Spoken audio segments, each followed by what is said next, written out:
Jungle. Vande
through the lens of recovery.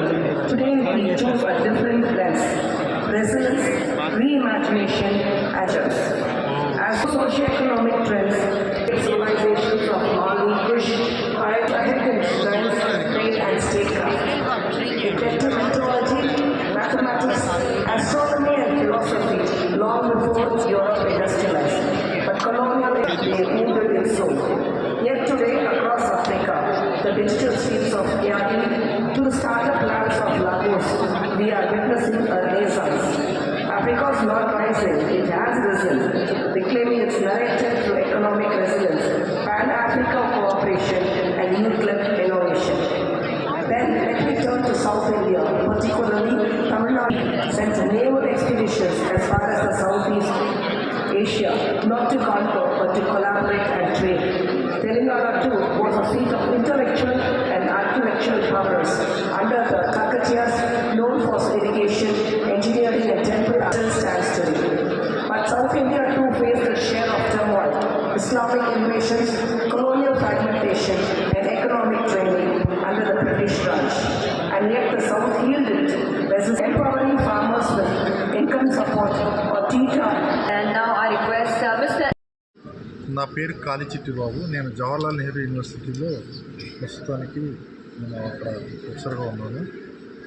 నాకు Telangana government నుంచి ఈ కాన్ఫరెన్స్ అటెండ్ అవ్వడానికి నాకు ఆహ్వానం మేరకు ఇక్కడికి వచ్చాను. సో ఈ గత మూడు రోజులుగా ఇక్కడ జరిగినటువంటి కాన్ఫరెన్స్ చాలా విజయవంతంగా ముగిసిందని చెప్పవచ్చు. ఎందుకంటే ప్రపంచం నుంచి 100 దేశాల నుంచి వారి యొక్క ఆ దేశాలలో ఉన్నటువంటి పొలిటికల్ పార్టీస్ నుంచి ప్రతినిధులు రావడం జరిగింది. ఆ ప్రతినిధులు ఈ 3 రోజులు జరిగినటువంటి ఈ కాన్ఫరెన్స్లో వారు వాళ్ళ యొక్క సందేశాలను ఇవ్వడం జరిగింది. సందేశాల సారాంశం ఏంటంటే, ఏ దేశంలో కూడా హింస ఉండకూడదు, మనిషి మనుగడ చాలా ప్రశాంతంగా ఉండాలి. ఎందుకంటే ఇంజస్టిస్ ఎక్కడైతే వివక్ష కానీ, హ్యూమిలియేషన్ కానీ, ఏ విధమైనటువంటి పక్షపాతం కానీ, ఏ విధమైనటువంటి హింస కానీ, ఎటువంటి అరాచకాలు కానీ ఉండని సొసైటీ ఉండాలనేది ఈ యొక్క సమావేశం యొక్క సారాంశం. ప్రజాస్వామ్యంలో ఎవరి వల్ల కూడా పీడింపబడకూడదు. అదే యొక్క దీని సారాంశం. గ్లోబల్ జస్టిస్ అంటే ఏంటంటే ఒక డీసెంట్ రూలింగ్, డీసెంట్ డెమోక్రసీ. ఎక్కడ కూడా ఎటువంటి మనిషి, ఏ విధమైనటువంటి మనిషి కూడా బలహీనుడైనప్పటికీ కూడా పీడింపబడకూడదు, బలమైన వారి చేత పీడింపబడకూడదు అనేది ఈ యొక్క కాన్ఫరెన్స్ యొక్క సారాంశం. ప్రతి మనిషి వాళ్ళ హక్కుల్ని స్వేచ్ఛ వాతావరణంలో ఉపయోగించుకుని వారి యొక్క అభివృద్ధికి ఆ ప్రభుత్వాలు తోడ్పడాలనేది వీరి యొక్క సారాంశం. అది దానికి సంబంధించి మనకి హక్కులైనటువంటి, ప్రాథమిక హక్కులైనటువంటి ప్రతిదాన్ని మనం ప్రజలుగా అనుభవించే స్వేచ్ఛ ఉండాలి. ఫర్ ఎగ్జాంపుల్, మనకి మంచి నీళ్ళు కావాలంటే మంచి వాతావరణం ఉండాలి, పొల్యూషన్ లేని వాతావరణం ఉండాలి, నీళ్ళు కలుషితం కాకూడదు, గాలి కలుషితం కాకూడదు. అట్లాంటి విధంగా ప్రభుత్వాలు చర్యలు తీసుకోవాలి. అదేవిధంగా ప్రాథమిక విద్య, ఉచిత విద్య, ఆరోగ్యం అన్నీ కూడా గవర్నమెంట్ కల్పించాలి. దేశంలో బలహీనులు బలవంతుల చేత పీడింపబడకుండా ప్రభుత్వాలే వారిని రక్షించాలి. ఇది దీని యొక్క సారాంశం. ప్రభుత్వాలే లాభదాయం కోసం, వ్యాపారం కోసం ప్రజల్ని పీడించి వాళ్ళని హింసించటం అనేది తప్పు అని ఈ యొక్క సమావేశం ఖండించడం జరిగింది. అలాంటి ప్రభుత్వాలు ఎక్కడున్నా కూడా వారు వాళ్ళ యొక్క ప్రజల్ని అట్లా హింసించకూడదని, అట్లా ఏ విధంగా కూడా వారిని బాధించకూడదని వాళ్ళు ఇక్కడ గొంతెత్తి వాళ్ళకి సలహా ఇవ్వడం జరిగింది. అలాగే తెలంగాణ ప్రభుత్వం ఇంతట ప్రతిష్టాత్మకమైనటువంటి సమావేశం ఇక్కడ జరపడానికి వారు తీసుకున్నటువంటి చర్యలకు మా ప్రతినిధులు, నేను భారతదేశం నుంచే ప్రాతినిధ్యం వహించాను, నేను చాలా గర్వపడుతున్నాను. ఇక్కడ సీఎం కానీ, ఇక్కడ మంత్రులు కానీ నాకు చాలా సంతృప్తికరంగా అనిపించింది. మరి ముఖ్య విధంగా రేవంత్ రెడ్డి గారి పాలన నాకు చాలా బాగా నచ్చింది. రేవంత్ రెడ్డి గారి పాలన నేను చాలా కొంతకాలంగా నేను ఫాలో అవుతున్నాను. ముఖ్యంగా చెప్పుకోవాలంటే ఆయన ఇచ్చిన 6 హామీలు కానీ, ఒక ముఖ్య పోరాట సిద్ధాంతం అనేటువంటి నీళ్లు నిధులు నియామకాలు, దాన్ని ప్రత్యక్షంగా ఆయన ఎందుకు చెప్పదలుచుకున్నానంటే, స్వచ్ఛమైన నీళ్లు తాగే అవకాశం మనకు ఉండాలి. ఈ హైడ్రా అనేది ప్రజలందరూ బాధపడుతున్నారు, నేను దాన్ని గమనించాను. అయినప్పటికీ హైడ్రా చేయటం వల్ల ఏంటంటే పెరుగుతున్న జనాభాకి, విస్తరిస్తున్న ఇక హైదరాబాద్ నగరానికి నీళ్ళు కావాలంటే చెరువులు కావాలి. ఈ సంస్కరణ కొంచెం కఠినాత్మకమైన అయినప్పటికీ హైదరాబాద్ నగరానికి మంచినీరు కావాలంటే చెరువులు చాలా ముఖ్యమైనటువంటి అవసరం. అట్లాంటి చెరువుల్ని ఇవాళ మనం పూడ్చుకుంటే భవిష్యత్తులో మనకి నీరు ఉండదు. రెండవది, మురుగునీరు పారే ఒక డ్రైనేజీ సిస్టమ్ కూడా మనకి అవకాశం ఉండదు. అట్లాంటి పరిస్థితుల్లో హైదరాబాద్ యొక్క ఫ్యూచర్ దృష్టి పట్ల మంచినీరు అనేది చాలా అవసరం. ఆ విధంగా రేవంత్ రెడ్డి చేసినటువంటి హైడ్రా చర్యల మీద నాకు ఒక సానుకూలమైనటువంటి అభిప్రాయం ఉన్నది. అలాగే విక్టిమ్స్ మీద కూడా నాకు సానుకూల అభిప్రాయం ఉన్నది. వారిని కూడా గవర్నమెంట్ పట్టించుకోవాలి, వాళ్ళు కూడా పునరావాసం కల్పించాలి. రెండవది, నియామకాలు. రేవంత్ రెడ్డి గారు వచ్చిన దగ్గర నుంచి నేను ఇవాళ విన్నాను, ఆయన స్పీచ్లో 60,000 ఉద్యోగాలు ఇచ్చాడని. రెండవది, ఒక అత్యంత ముఖ్యమైనటువంటి ఒక ఇంపార్టెంట్, దేశంలో ఎక్కడా లేని ఒక బృహత్కరమైనటువంటి కార్యక్రమాన్ని ఆయన తీసుకున్నారు.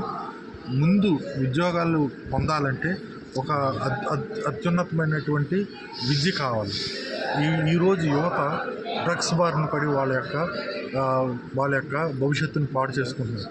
అలాంటి డ్రగ్స్ని ఇవాళ తుదముట్టించడానికి మన ముఖ్యమంత్రి గారు తీసుకున్నటువంటి పథకం ఏదైతే ఉందో అది చాలా చాలా అద్భుతమైన పథకం.